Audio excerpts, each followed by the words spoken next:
Pemirsa, KPK terus melakukan penyidikan terkait dengan kasus pengadaan KTP elektronik atau IKTP. Beberapa hari yang lalu, Ketua KPK Agus Raharjo menyebutkan ada nama-nama besar yang akan disebut di persidangan perdana yang akan digelar pada 9 Maret mendatang.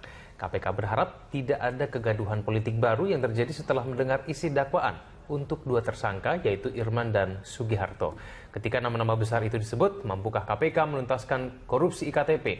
Mengingat kasus ini telah memakan waktu yang lama. Lalu kegaduhan seperti apa yang bakal muncul ketika nama-nama besar itu disebut? Membahas hal ini kita akan mendiskusikannya bersama dengan Koordinator Divisi Hukum dan Monitoring Peradilan ICW, Tama S. Langkut. Mas Tama, selamat malam. Selamat malam, Mas Egan.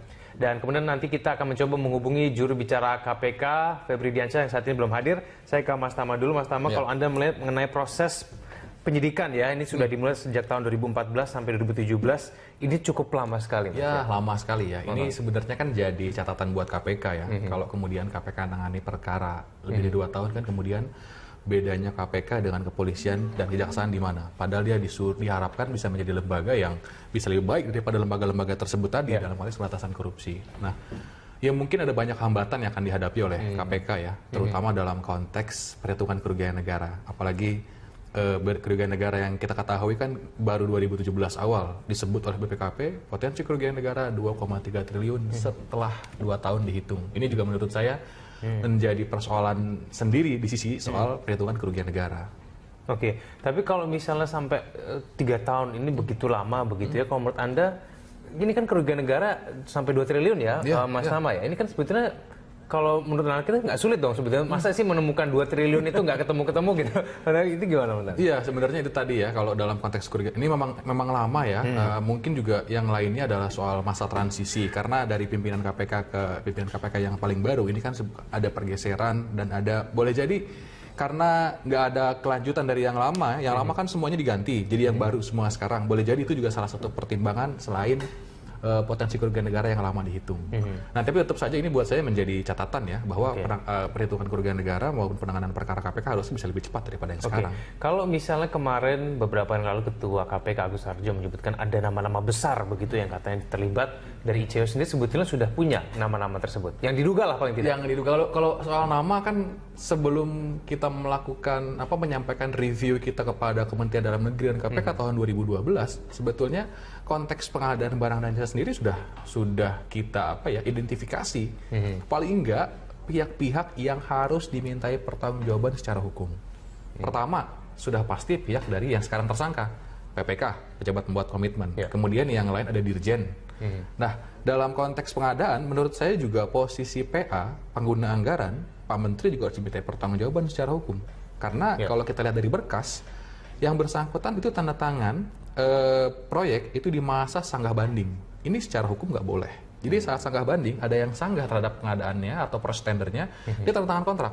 Ini sudah melanggar ketentuan Kepres 80 tahun 2003 maupun perbaharuannya Perpres 24 tahun 2010. Itu udah dari awal. Jadi indikasi persoalan itu terjadi sejak awal. Dari awal sebenarnya sudah kita lihat. Kemudian informasi lain apa? Seperti post bidding. Post bidding itu adalah penambahan spesifikasi pada saat proses pendaftaran lelang ditutup. Jadi setelah ditutup, dia unwilling diumumkan. Nah, itu nggak bicara soal perubahan-perubahan spesifikasi dan persyaratan. Ternyata pada saat seleksi itu ada perubahan spesifikasi, sehingga yang ikut tender ada beberapa yang kalah dan ada beberapa yang memang dalam tanda kutip dimenangkan. Berarti kan dalam konteks seperti ini pun juga harus ada tanggung jawab dari pihak konsorsium ya, sebagai korporasi. Nah, ini beberapa pelanggaran-pelanggaran yang dari awal sudah bisa kelihatan. Itu baru satu sisi pengadaan barang dan jasa, ada eksekutif, ada swasta atau korporasi. Nah, sisi lainnya kan yang jadi pertanyaan juga soal penganggaran. Nah, ini yang kemudian memang pada waktu itu kita belum punya bahan yang cukup, sehingga kita tidak berani cerita lebih jauh kepada publik terkait dengan review kita. Tetapi kan terakhir-terakhir ya ada beberapa nama yang dikonfirmasi oleh jubir KPK maupun oleh pimpinan KPK bahwa yang bersangkutan sudah mengembalikan uang. Nah, ini maksudnya dia persoalan baru. Dan itu ada sejumlah anggota DPR begitu ada ya? Sejumlah anggota DPR yang mengembalikan. Kita sudah tersambung melalui sambungan telepon, ada anggota Komisi 2 DPR, ada Mas Budiman Sujatmiko. Mas Budiman, selamat malam. Selamat malam Mas Egan, selamat malam Febri dan Tama. Ya. Selamat malam Mas Budiman. Ya, Mas Febri belum hadir di sini, tapi begini Mas Budiman, Anda sepakat tidak sebetulnya dalam penyidikan IKTP ini memakan waktu yang begitu lama, sedangkan kasus korupsi dikatakan ini kerugian negara sampai 2 triliun. Anda sepakat nggak dengan kita?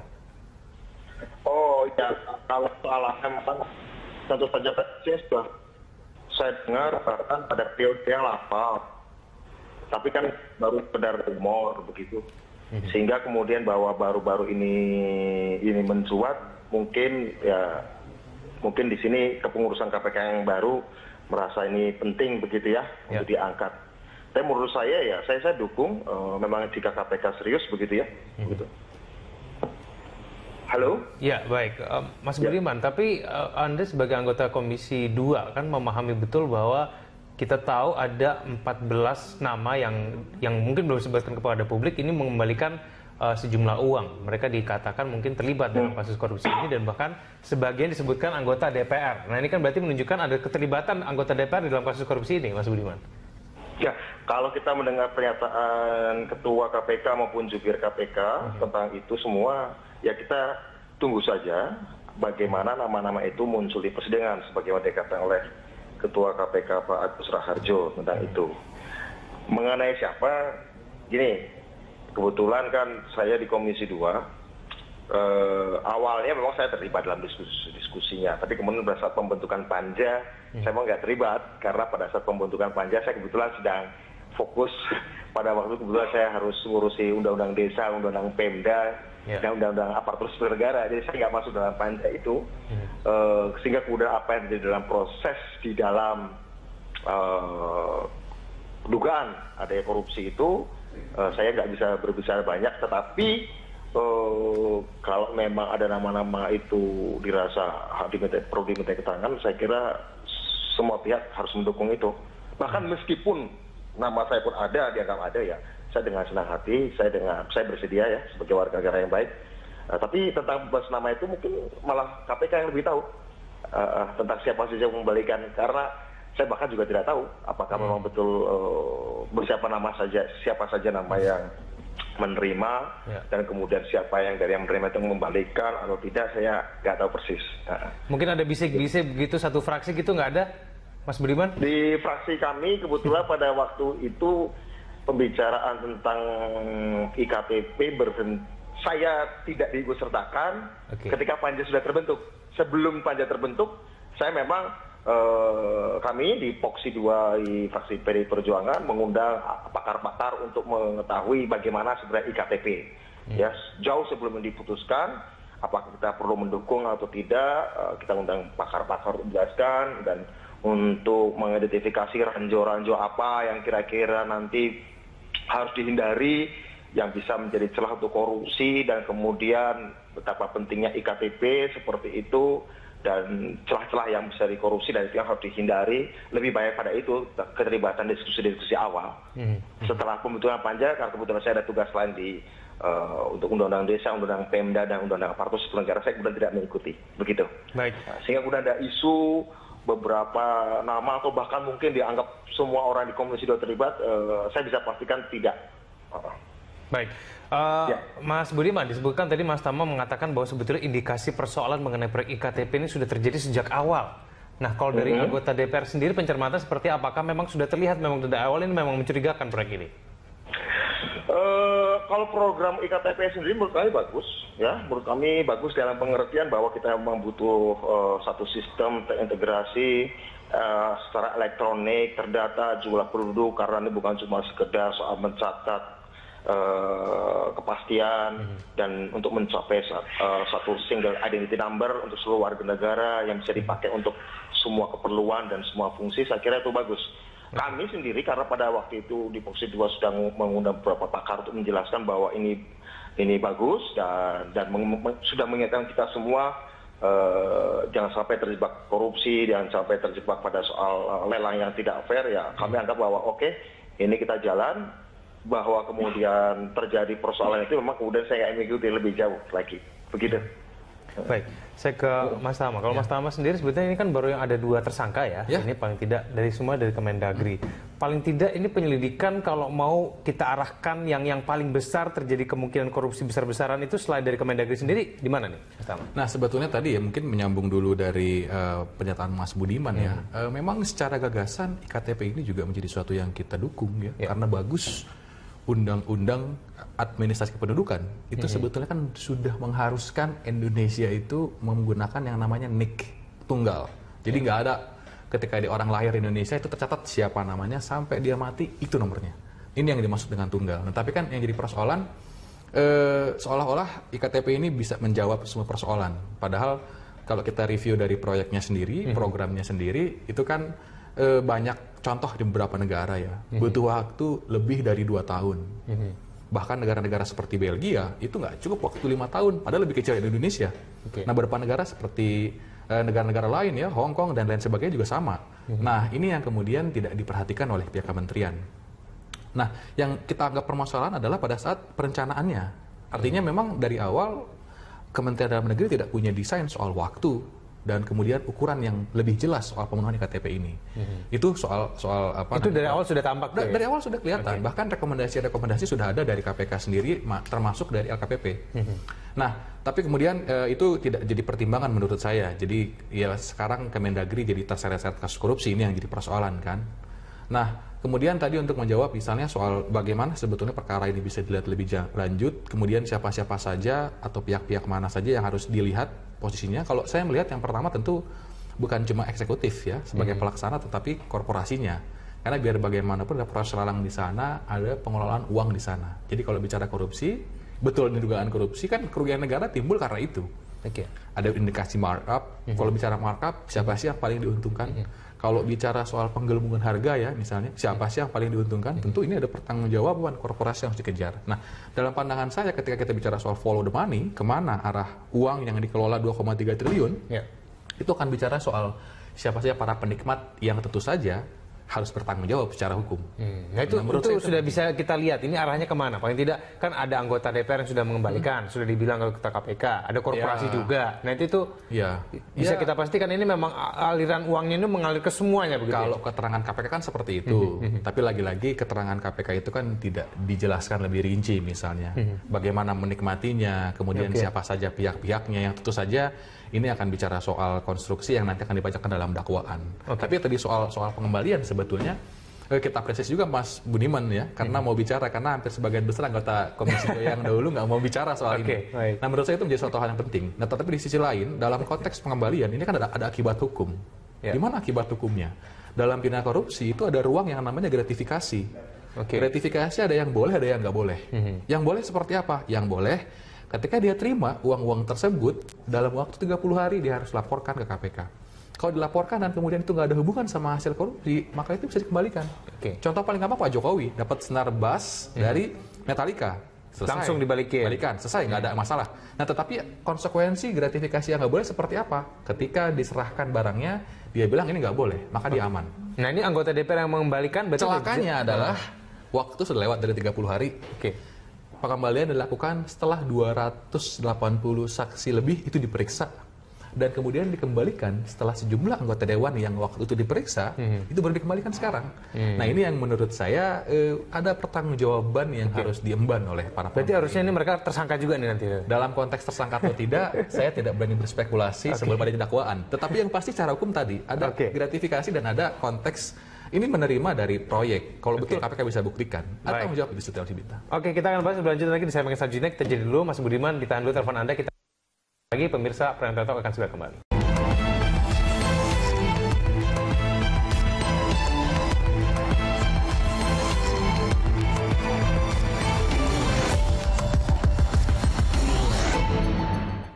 Kasus KTP elektronik atau IKTP sudah lama bergulir. Kasus ini diduga merugikan negara sebesar 2 triliun rupiah. Bahkan KPK menilai kasus korupsi ini adalah kasus yang paling serius. 2 tersangka dari Kementerian Dalam Negeri sudah ditetapkan sebagai tersangka. Nah, untuk mengetahui lebih dalam terkait dengan korupsi proyek IKTP pada tahun anggaran 2011 hingga 2012, rekan Carlos Michael akan memaparkannya untuk Anda. Carlos, silakan. Baik Egan dan juga pemirsa dan juga Mas Tama di studio, dan kita tentu berharap kasus ini tuntas, tapi kita sebaiknya melihat dulu dari mana awal dari kasus ini. Ini kami mendapatkan dari berbagai sumber bahwa sengkarut korupsi IKTP ini bermula dari hadirnya Undang-Undang 23 tahun 2006 tentang administrasi penduduk, Kementerian Dalam Negeri bertanggung jawab atas administrasi kependudukan.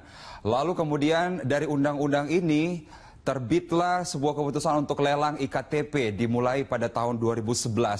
Lalu di sana ada M. Nasaruddin yang menyebut bahwa pengaturan lelang berlangsung sejak Juli 2010. Juni 2011 Kementerian Dalam Negeri umumkan bahwa konsorsium PT PNRI sebagai pemenang dengan harga 5,9 triliun rupiah. Selanjutnya kita lihat ini masih soal latar belakangnya. Lalu konsorsium ini terdiri dari Perum PNRI atau Percetakan Negara Republik Indonesia, ada PT Sukovindo, PT Sadipala Artapura, PT Land Industri Persero, dan PT Quadra Solution.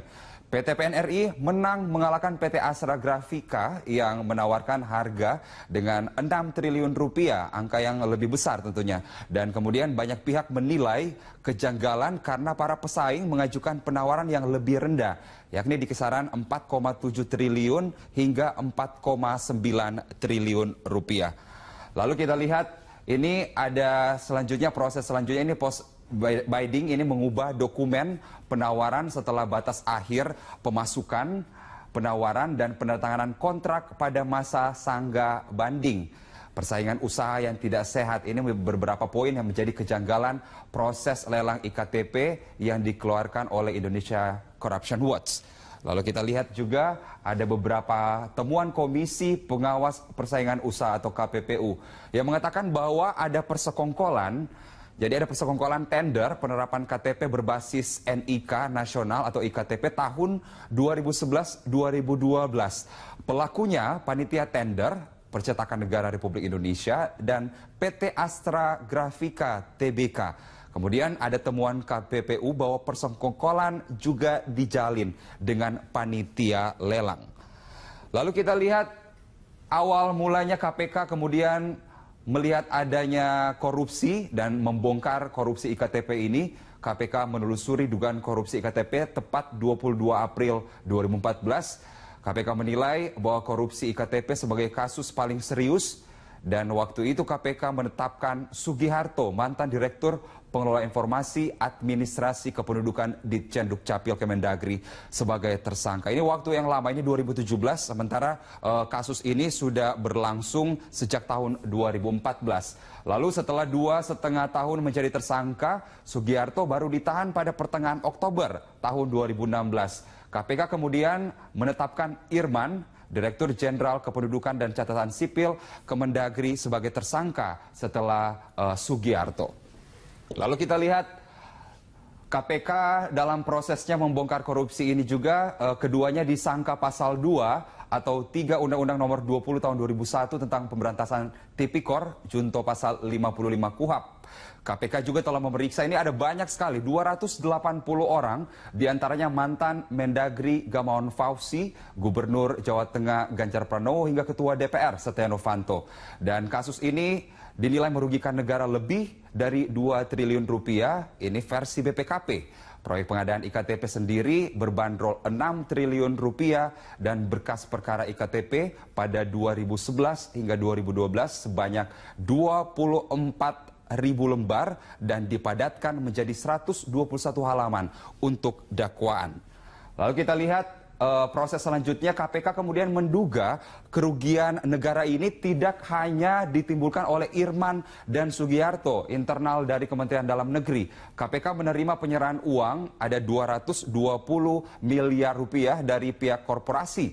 Uang berasal dari 5 perusahaan dan 1 konsorsium. Selain itu juga KPK juga menerima penyerahan uang 30 miliar dari 14 orang.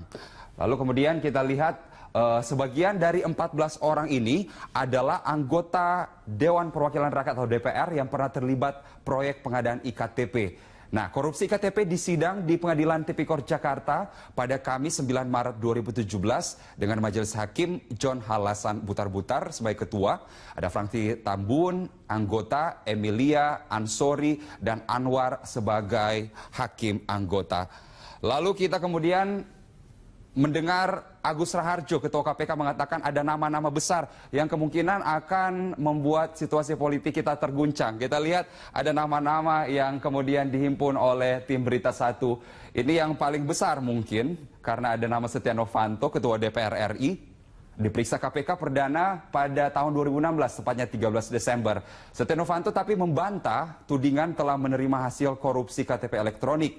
Setia Novanto kembali diperiksa pada 10 Januari 2017. Selanjutnya ada nama dari Gubernur Jawa Tengah Ganjar Pranowo. Ini diperiksa 7 Desember 2016. Pemeriksaan karena saat pembahasan IKTP, Ganjar duduk di Komisi 2 DPR. Ia juga mengatakan proses pengadaan KTP elektronik awalnya biasa-biasa saja. Lalu ada nama dari Gubernur Sulawesi Utara Oli Dondo Kambe yang juga Bendahara Umum Partai PDIP, Partai Demokrasi Indonesia Perjuangan. Oli menjalani pemeriksaan Kamis 26 Januari 2017. Diperiksa sebagai saksi untuk tersangka Sugiharto terkait korupsi proyek pengadaan IKTP. Terkait Oli Dondo Kambe ini juga kita tahu bahwa Oli membantah tudingan Muhammad Nasarudin atau M. Nasarudin yang menyebut ia menerima uang 1 juta dolar Amerika Serikat. Oli diperiksa karena dia mantan wakil ketua Banggar di DPR. Lalu ada nama dari Menteri Hukum dan HAM, Yasona Laoli. Ini 2 kali tidak memenuhi panggilan KPK. Yasona sebenarnya dibutuhkan untuk mengkonfirmasi sejumlah indikasi keterlibatan anggota DPR RI. Dan Yasona mengaku tidak tahu materi pemeriksaan terhadap dirinya saat dipanggil oleh KPK. Lalu nama selanjutnya ini sudah ada dalam tahanan saat ini. Mantan Ketua Umum Partai Demokrat Anas Urbaningrum diperiksa sebagai saksi terkait korupsi IKTP Rabu 11 Januari 2017. Lalu nama selanjutnya Gamawan Fauzi, mantan Menteri Dalam Negeri periode 2009-2014. Gamawan mengaku tidak mengetahui pertemuan yang membahas pengadaan IKTP tahun anggaran 2011-2012. Sementara itu dulu, Egan, kita kembali ke Anda. Baik, terima kasih atas data-data yang Anda sampaikan, Klaus Michael. Dan pemirsa, mampukah KPK mengusut tuntas nama-nama besar yang tadi sudah disebutkan oleh Klaus Michael? Kita akan tanyakan langsung nanti kepada juru bicara KPK nanti yang akan bergabung bersama kami usai jeda berikut.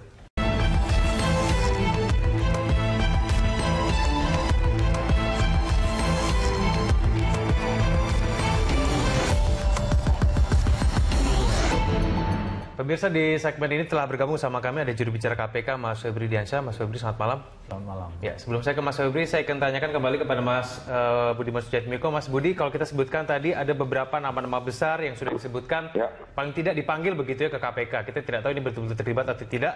Tapi bagaimana kemudian nanti keberpihakan dari komisi Anda ataupun fraksi Anda dan juga mungkin Anda sebagai anggota DPR 2, kalau misalnya memang betul ada sejumlah nama-nama yang terlibat betul nanti di sana, apabila nanti disebutkan di dalam sidang pada saat tanggal 9 Maret. Oke, tentang itu Sekjen PDI Perjuangan Pak Hasto Kristianto sudah mengatakan mendukung penegakan hukum dan itu juga menjadi sikap saya.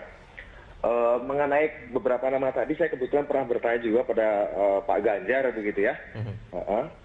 Halo? Ya.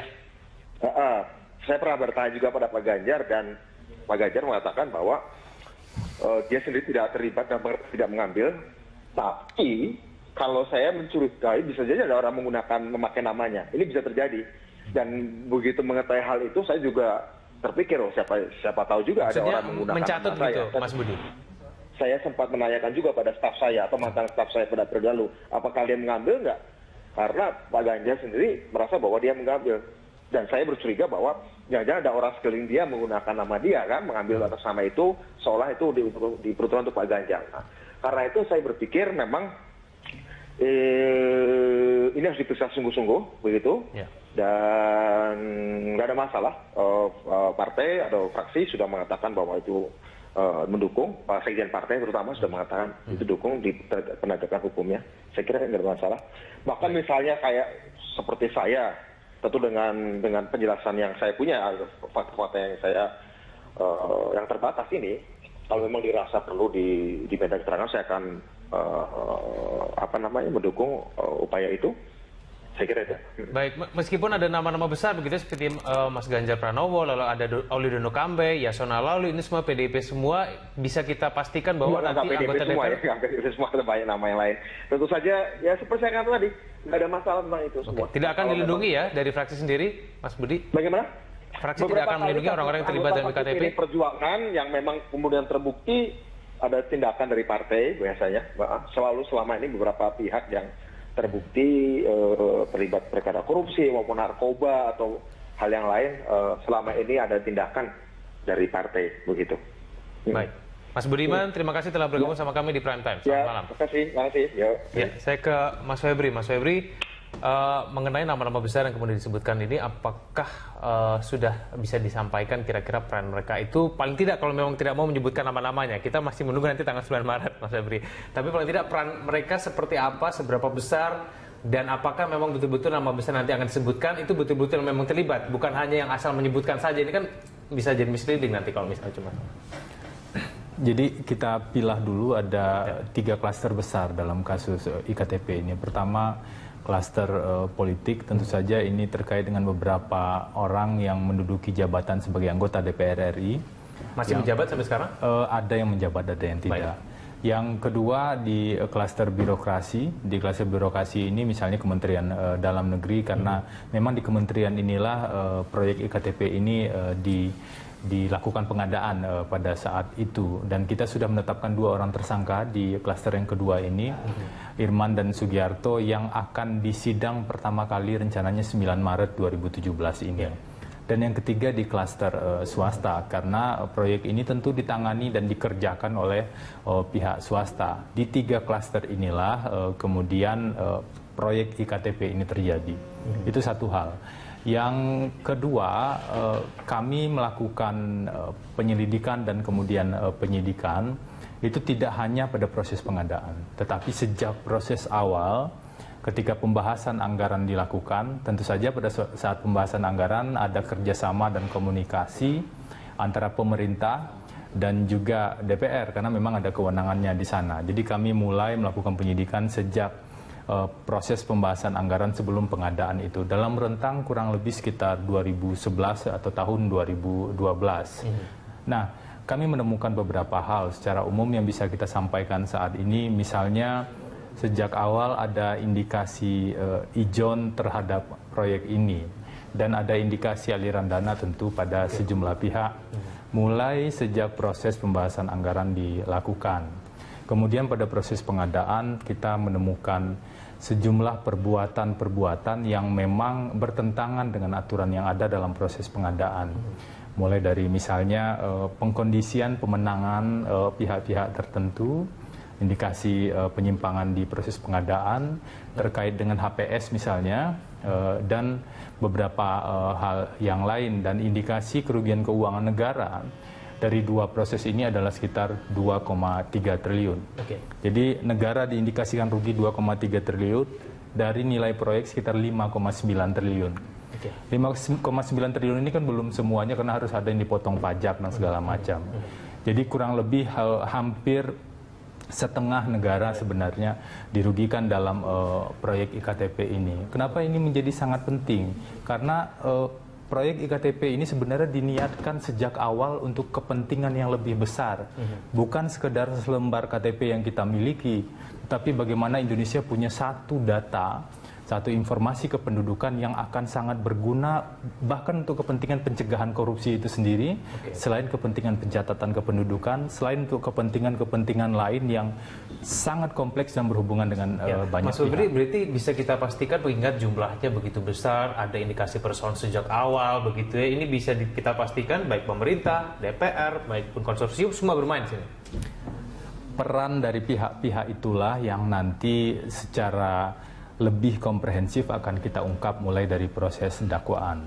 Kenapa kami tidak mau sebut nama sejak awal? Karena tentu saja ini bukan hanya soal nama, tetapi orang-orang tertentu bagaimana peran dan posisinya, itu satu hal. Dan juga orang-orang tertentu tersebut apakah menerima atau tidak indikasi aliran dana dalam proyek IKTP ini. Dan kemudian orang-orang tertentu itu apakah perannya di posisi penganggaran atau posisinya di pengadaan, itu akan terlihat lebih utuh ketika dakwaan dibacakan. Dan kenapa kami mengungkapkan itu? Karena itu adalah kewajiban dari KPK. Meskipun baru 2 tersangka yang kita proses saat ini, tapi ini tahap awal. Kita terus mencermati informasi-informasi yang ada di persidangan, dan ketika kami ungkap dari A sampai Z minimal konstruksi umumnya, maka kita berharap masyarakat juga ikut mengawasi dan mengawal proses ini. Tapi publik bisa mengekspektasikan nanti pada tanggal 9 Maret semua nama tersebut yang diduga dicurigai masuk dalam proyek IKTP ini pasti akan disebut. Tentu saja di dakwaan nanti kita bisa simak bersama-sama soal nama, peran, posisi, indikasi aliran dana, dan pelanggaran-pelanggaran yang lain. Baik, saya ke Mas Tama. Mas Tama, ini ada nama-nama besar loh. Ada Agus Martowardoyo, ada nama yang sudah familiar sekali, Setia Novanto, ada Anas Urbaningrum, Gamawan Fauzi. Menurut Anda KPK mampu untuk menjaring orang-orang seperti ini kalau misalnya mereka memang terlibat? Kalau soal nama besar ya, kan sebetulnya KPK sudah selesai membuktikan hal tersebut. Ada beberapa perkara-perkara yang dulu di rezimnya Pak SBY juga sudah pernah diungkap oleh KPK. Katakanlah seperti yang di Malarangeng, yang kemudian dia bukan cuma menteri aktif pada waktu itu, tetapi juga orang yang berasal dari partai pemenang pemilu. Jadi kalau bicara soal kekuatan politik, ini memang sedang kuat-kuatnya. Tapi sama KPK itu nggak masalah dan itu bisa diproses. Menurut saya soal itu menjadi variabel lain ya dalam konteks pembuktian di persidangan. Mungkin yang ingin kita lihat nanti adalah soal beberapa hal kendala teknis yang akan dihadapi oleh KPK. Misalnya kita dengar ada putusan Mahkamah Konstitusi terkait dengan perhitungan kerugian negara. Nah, di peraturan putusan MK yang baru, yang namanya kerugian negara itu harus dapatnya itu betul-betul nyata terjadi. Nah, sedangkan kan beberapa kali dalam persidangan kata dapat itu di tahun 2006 itu sebenarnya cukup potensi kerugian negara. Nah, ini menjadi tantangan. Nah, kemudian yang kedua, Mahkamah Agung itu mengeluarkan SEMA Mahkamah Agung itu yang menjelaskan bahwa yang bisa mendeklarasi kerugian negara itu hanya BPK. Nah, sedangkan 2,3 triliun itu dihitung oleh BPKP. Nah, menurut saya ini akan jadi hal yang menarik karena ada pertaruhan di sana. Kita nggak tahu. Celah juga. Nah, menurut saya itu akan menjadi celah ya yang sudah lama kita prediksi ada persoalan yang serius dalam konteks aturan tersebut. Apakah ini nanti akan menjadi kendala bagi KPK untuk mengusut, Mas Febri? Kami sudah mempelajari. Tentu saja ada putusan Mahkamah Konstitusi kalau soal kata dapat. Benar ketika putusan Mahkamah Konstitusi itu dibacakan dan kemudian berlaku, itu akan lebih mempersulit penanganan kasus korupsi. Itu benar. Namun dalam konteks kasus IKTP ini kami sudah menghitung tentu saja. Jadi pemahaman kerugian keuangan negara di sini adalah kerugian negara akibat adanya perbuatan melawan hukum. Jadi memang perbuatan melawan hukumnya kita urai terlebih dahulu, dan kemudian dari perbuatan melawan hukum misalnya indikasi markup. Dari perbuatan melawan hukum indikasi markup itu tentu kita kemudian bisa hitung berapa selisih harga wajar dengan harga yang digunakan di sana. Nah, itu kita hitung dan angkanya jelas, jadi bukan bersifat potensial. Itu satu hal yang terkait dengan angka 2,3 triliun tersebut. Dan yang kedua, soal surat edaran Mahkamah Agung, memang ada risiko tadi yang disampaikan oleh Tama itu relevan sekali, dan kami berharap Mahkamah Agung punya sikap yang tegas soal ini agar tidak ada mispersepsi atau perbedaan penerapan di pengadilan tipikor di seluruh Indonesia, karena pengadilan tipikor sekarang tidak hanya ada di Jakarta tapi ada di seluruh Indonesia. Karena di SEMA tersebut disebutkan misalnya yang dapat menetapkan kerugian keuangan negara adalah Badan Pemeriksa Keuangan. Sementara di kasus IKTP kita bekerja sama dengan BPKP. Namun ada klausul lain, BPKP, auditor atau instansi yang lain dapat melakukan pemeriksaan dan perhitungan. Nah, ini yang saya kira agak rentan nanti ada perbedaan pendapat antara beberapa pihak, termasuk juga penerapan hukum di pengadilan. Jadi perlu ditegaskan nanti oleh Mahkamah Agung bahwa bisa saja BPKP melakukan perhitungan, karena selama ini ketika KPK menangani kasus korupsi bukan hanya BPK yang kita koordinasikan atau minta tolong melakukan perhitungan kerugian negara, tapi ada juga BPKP. Terkadang untuk hal-hal yang sangat teknis kita melibatkan ahli dari ITB misalnya. Misalnya dulu ada kasus simulator atau kasus yang sifatnya sangat teknis sekali. Bahkan ahli lingkungan hidup kalau itu terkait dengan kehutanan misalnya atau dengan lingkungan. Tentu itu membutuhkan koordinasi dan kerjasama dengan berbagai pihak. Tinggal kita nanti membuktikan di pengadilan, dan kita berharap aspek-aspek prosedural formil yang masih jadi perdebatan ini kemudian tidak mengganjal pencapaian kebenaran materialnya. Mas Febri, salah satu yang mungkin KPK juga waspada adalah mengenai kegaduhan politik yang mungkin saja muncul kalau nanti pada saat di persidangan disebutkan sejumlah nama tersebut.